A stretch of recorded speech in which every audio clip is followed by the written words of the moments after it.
नमस्कार, आप देख रहे हैं आरएनआई न्यूज का ये बेहद खास शो प्रदेश की बात में आपका स्वागत है। मैं हूं आपके साथ गुफरान खान। प्रदेश की बात में आज बात करेंगे महाराष्ट्र की सियासत पर।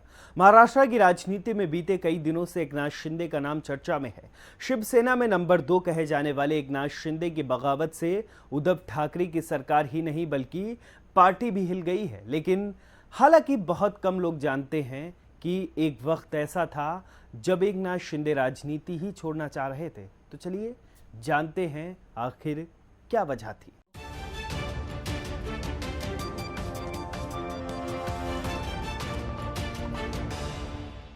महाराष्ट्र की राजनीति में एकनाथ शिंदे का नाम कई दिनों से चर्चा में है। शिवसेना में नंबर 2 कहे जाने वाले एकनाथ शिंदे की बगावत से उद्धव ठाकरे की सरकार ही नहीं बल्कि पार्टी भी हिल गई है। एकनाथ शिंदे ने शिवसेना को वो झटका दिया है जो नारायण राणे, राज ठाकरे और छगन भुजबल जैसे नेता भी नहीं दे पाए थे। साफ है कि एकनाथ शिंदे राजनीति के बड़े खिलाड़ी हैं। यही वजह है कि उनके पास शिवसेना के ही करीब 40 विधायकों का समर्थन हासिल है। हालांकि बहुत कम लोग जानते हैं कि एक वक्त ऐसा था जब एकनाथ शिंदे राजनीति ही छोड़ना जा रहे थे। यह वाकया 2 जून 2020 का है, जब वो परिवार के साथ अपने गांव के निकट एक झील में बोटिंग के लिए गए थे। इसी दौरान नाव पलट गई और उनके 11 साल के बेटे दीपेश और 7 वर्ष की बेटी शुभदा की डूब से मौत हो गई थी। अपनी आंखों के सामने बच्चों को डूबकर मौत होने के चलते एकनाथ शिंदे डिप्रेशन में चले गए थे और महीनों तक दुनिया से अलग रहे थे। यही नहीं, उन्होंने राजनीति को भी छोड़ने का फैसला ले लिया था। लेकिन अपने गुरु कहे जाने वाले आनंद दीघे के कहने पर उन्होंने वापसी की और फिर ठाणे के शीर्ष नेता के तौर पर उभरे।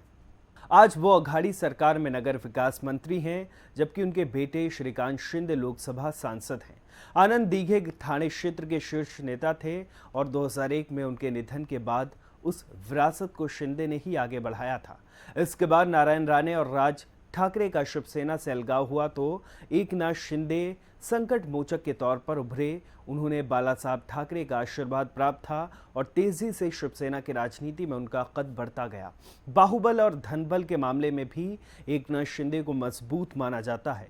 यही नहीं, 2019 में भी एकनाथ शिंदे ने ही विधायकों को एकजुट करने का काम किया ताकि अघाड़ी सरकार का गठन हो सके। कहा जाता है कि एकनाथ शिंदे के मन में दबी हुई आकांक्षा थी कि वो सीएम बने, लेकिन अघाड़ी सरकार का नेतृत्व खुद उद्धव ठाकरे ने किया। इसके अलावा आदित्य ठाकरे मंत्री बन गए। इसके चलते एक तरफ उद्धव ठाकरे शीर्ष नेता रहे तो दूसरी तरफ सत्ता केंद्र आदित्य ठाकरे बन गए। कहा जाता है कि यहीं से एकनाथ शिंदे खुद को साइड लाइन महसूस करने लगे। सरकार के कामकाज में आदित्य ठाकरे के दखल, एनसीपी और कांग्रेस को ज्यादा तवज्जो के चलते एकनाथ शिंदे और उनका गुट खुद को उपेक्षित महसूस करने लगा। अंत में नाराजगी मौका देखकर बगावत में तब्दील हो गई। फिलहाल आरएनआई के इस वीडियो में आज के लिए बस इतना ही। ऐसे ही तमाम खबरों के लिए बने रहिए आरएनआई न्यूज के साथ। हमारे चैनल को लाइक करें, सब्सक्राइब करें, बेल आइकन को जरूर दबाएं और वीडियो को ज्यादा से ज्यादा शेयर करें।